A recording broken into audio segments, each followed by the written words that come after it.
আচ্ছা, বেঁচে থাকার এই যে রোজ নামচা, সেটাকে এক কথায় কি নাম দেওয়া যায় বলো তো? নাম দেওয়া যায়, দাঁড়িপাল্লা, তাই না? পুরোটাই যেন মাপের খেলা, আর্ট অফ ব্যালেন্সিং যাকে বলে। কখনো দাঁড়িপাল্লার একদিকে মূল্যবোধ তো অন্যদিকে অ্যাম্বিশন, আবার কখনো একদিকে আবেগ তো অন্যদিকে এস্টাবলিশমেন্ট। যখন যেদিকটা একটু ভারী তখন সেদিকের প্রয়োগ।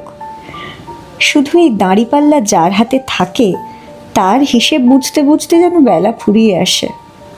নইলে ভাবো, যে মানুষটা একসময় এগিয়ে যাবার জন্যে শহর ছাড়ে, সম্পর্ক ছাড়ে, সমস্ত শিকড় শুদ্ধ উপড়ে ফেলতে চায় সমস্তটা, সেই আবার বছর কয়েক পরে শুধুমাত্র একটা সন্ধ্যের জন্য খরচ করে ফেলে ক্রেডিট কার্ড লিমিট থেকে সত্যি বলার সাহস। সব শুধু একটা সন্ধ্যের জন্যে। যে মানুষটা নিজের সবটুকু দিয়ে সংসার সাজায় যত্নে, সেই আবার বছর কয়েক পরে সেই সংসার থেকে মুখ ফিরিয়ে তলিয়ে যেতে চায় বিশ্ব সংসারে।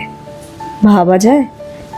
বা ধরো, যে মানুষটার অস্তিত্বকে সারাটা জীবন বোঝা বলে মনে হয়েছে, সেই মানুষটাকে বাঁচানোর জন্যে অনায়াসে খরচ হয়ে যায় সকাল দুপুর বিকেল ভরা যত্ন, খরচ হয়ে যায় অফুরান।